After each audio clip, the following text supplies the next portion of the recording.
유재흥 얼라이언스 번스틴 자산운용 파트장이 올해 하반기 통화 정책이 전환될 경우 채권 투자에 긍정적인 시장 환경이 조성될 것으로 내다봤습니다.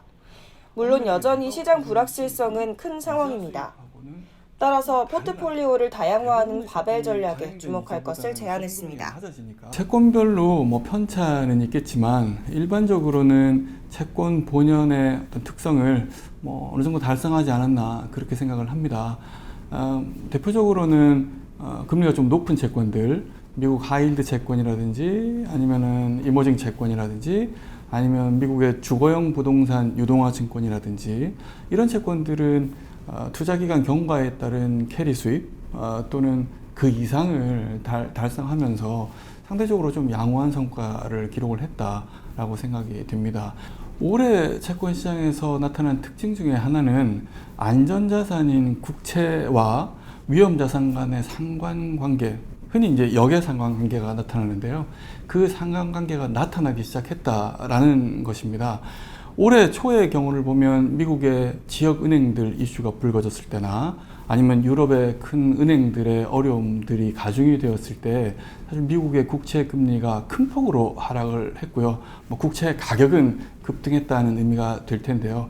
그런 것들은 국채가 안전자산으로서의 제 역할을 수행했다라고 볼 수가 있거든요. 지난해 같은 경우에는 글로벌 중앙은행들이 공격적으로 금리를 올리면서 사실은 국채도 그렇게 좋은 상황이 아니었고 다른 자산들도 사실은 동반 하락하는 그런 모습들이 나왔는데 이번 올해의 경우에는 국채가 어려운 상황에 좀 빛을 발하는 국채의 분산 효과 또는 안전자산으로서의 국채의 기능이 나타나기 시작했다라는 건 좀 긍정적인 면으로 보입니다. 근데 올해 들어와서 이제 시간이 흐르면서 시장이 당초에 우려했던 것보다는 미국을 포함한 글로벌 경제 성장률의 둔화가 생각보다는 크지 않았고 반면에 물가 하락은 물론 하락 추세를 보이고 있긴 하지만 그 하락의 강도라는 게 시장의 예상보다는 약간은 더디고 약간은 완만한 것도 사실이거든요. 그래서 글로벌 중앙은행들은 물가 압력을 통제하기 위해서 또다시 추가 금리 인상을 할 수밖에 없었고 그래서 지금 현재 시점에서는 아마도 연준이 올해 말이 아니고 내년 상반기에 통화정책의 변화가 있지 않겠는가라고 약간 시간이 지연돼 있는 상태입니다. 그런데 글로벌 경제가 사실은 경착륙 우려가 크게 줄어들고 연착륙의 기대가 늘어난 건 사실인데 경제 성장률 측면에서 보면 그게 경착륙이든 연착륙이든 성장이 둔화될 것이다 라는 전망에는 큰 변화가 없거든요. 그러면 성장의 둔화 그리고 물가 압력의 완화 사실 이 조합들은 채권 투자자의 입장에서는 그렇게 나쁜 조합이 아니거든요. 왜냐하면 통화정책에 어떤 극적인 변화가 없다라고 하더라도 이미 높아진 금리를 바탕으로 캐리 수입을 달성할 수 있는 그런 좋은 환경이 될 수가 있거든요. 채권 투자에 따르는 위험을 아주 단순하게 두 가지로 구분을 하면 이자율 위험하고 신용 위험으로 분류를 할 수가 있습니다. 우리가 알고 있는 대표적인 안전자산인 국채는 이자율 위험이 주를 이루고 있고요. 많은 회사채들, 크레딧 채권들은 신용 상황 변동에 따른 위험, 그러니까 신용 위험이 주를 이루고 있습니다. 일반적으로 만약에 경기가 좋아진다라고 하면 신용 위험은 아마도 줄어들게 될 거고요. 반면에 각국 중앙은행들이 금리를 올릴 가능성이 있기 때문에 이자율 위험은 올라간다라고 생각을 할 수가 있습니다. 만약에 경기가 나쁜 쪽으로 움직인다라고 하면 반대의 경우가 되겠죠.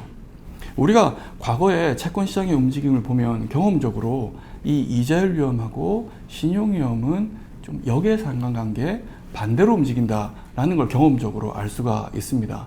그런데 우리나라 국내 채권 시장은 국채라든지 아니면 우량 등급 회사채 중심으로 돼 있는데 글로벌 채권 시장 같은 경우에는 안전자산인 국채에서부터 상대적인 위험자산인 크레딧 채권들, 하이힐드 채권들도 한꺼번에 분포가 돼 있거든요.